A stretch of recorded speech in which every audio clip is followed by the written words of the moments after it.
A very good morning to all. Welcome to the TSN online classes. Today I am going to explain class 11 chemistry chapter number 3. The name of this chapter is classification of elements and periodicity in properties. Let's recall and revise. तो हम यहाँ पे क्या recall और क्या revise कर रहे हैं बेटे? In the 10th standard chapter number 5 में हमें इंट्रोडक्शन मिल चुका है पीरियोडिक टेबल के बारे में, उसकी हिस्ट्री के बारे में. तो हम यहाँ पर वही रिकॉल कर रहे हैं. First, law of triads. According to law of triads element were placed in a group of 3 and they were called triads. These were placed in the increasing order of atomic masses. Law of triads के बारे में हम उस chapter के अंदर study कर चुके हैं और वहाँ पर ये बताया गया था कि लॉ ऑफ ट्रेड्स जिसे त्रिक का नियम भी कहते हैं, और इसके अकॉर्डिंग जो हमारे पास एलिमेंट्स थे उन एलिमेंट्स को हमने 3 के ग्रुप के अंदर डिवाइड किया था, उनका ग्रुप बनाया था. और वो जो ग्रुप बनाए गए थे वो उनके एटॉमिक मासेस के अकॉर्डिंग थे और increasing order of atomic masses उसके अंदर दिखाया गया था. Now second is Newlands law of octave. Newlands का अष्टक नियम भी हम वहाँ पर पढ़े थे. The element were placed in increasing order of their atomic weights and it was known that every 8 elements had properties similar to the first element.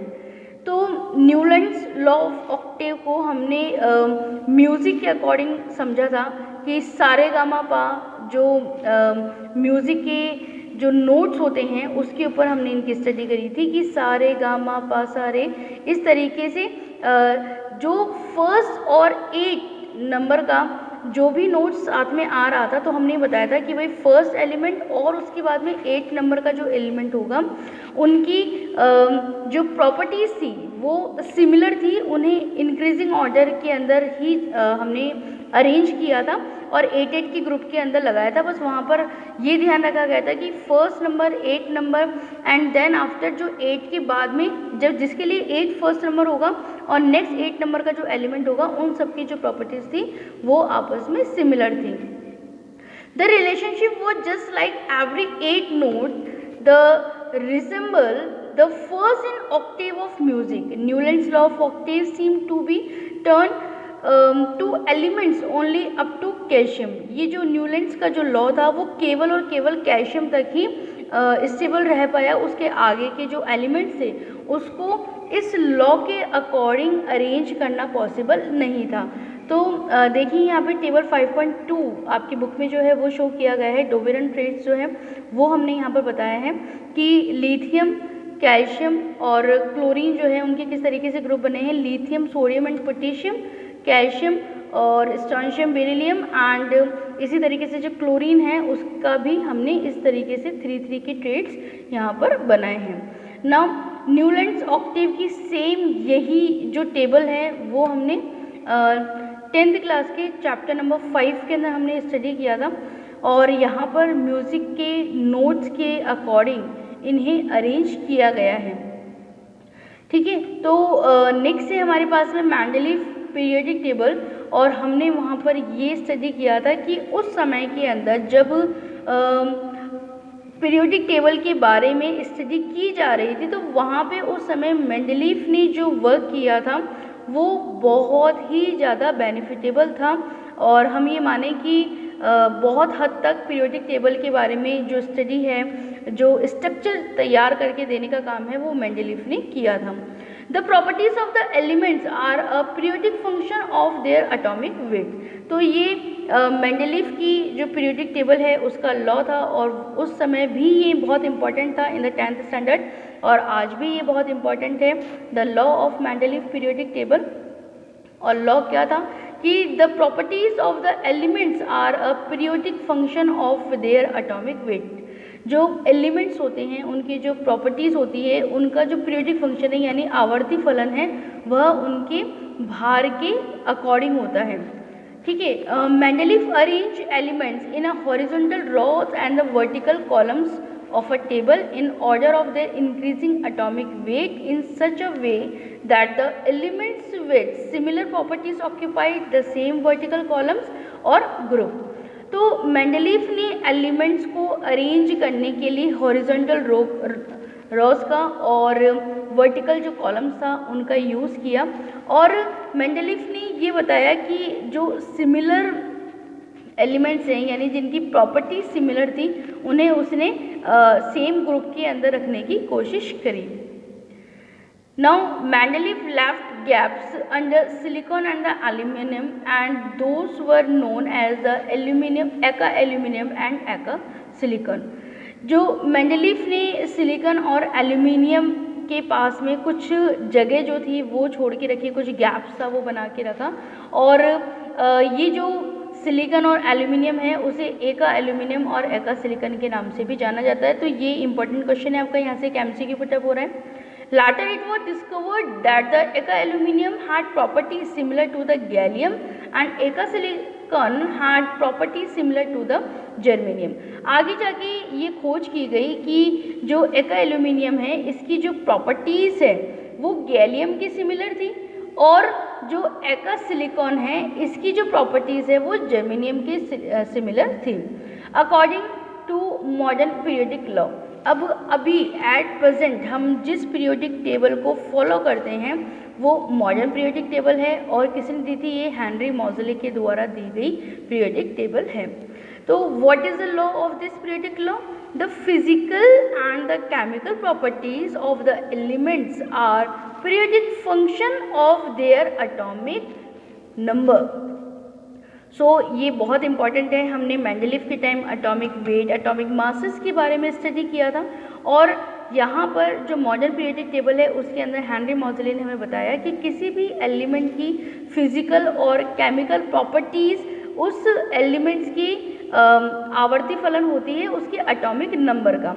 Modern form of the periodic table was discovered by Henry Moseley and hence it was called Henry Moseley's periodic table।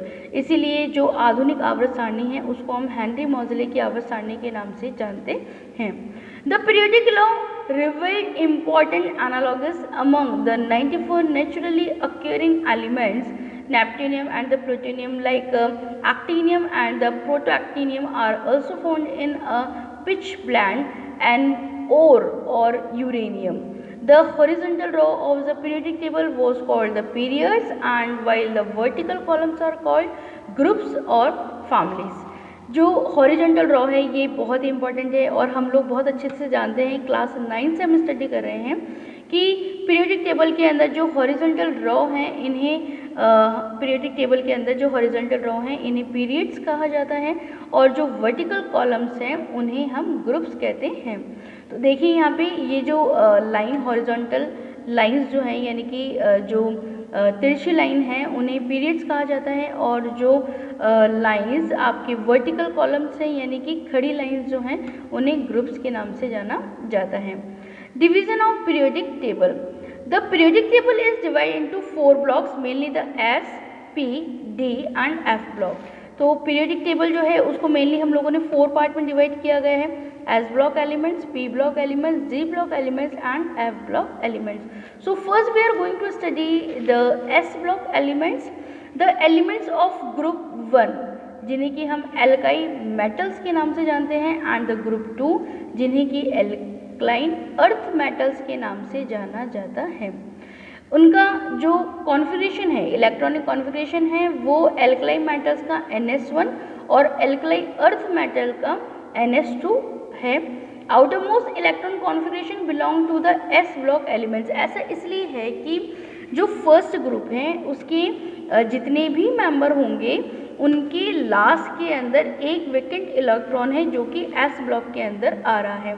ठीक ऐसे ही alkaline earth metals जो हैं इनमें outer most के अंदर 2 electrons vacant हैं जो कि एस ब्लॉक के अंदर आ रहे हैं, इसीलिए इन्हें एस ब्लॉक एलिमेंट्स कहा जाता है। They are all reactive metals with low ionization enthalpy. They loss the outermost electrons ready to form 1+ ion in the case of the alkaline metals or 2+ ion in the case of the alkaline earth metals।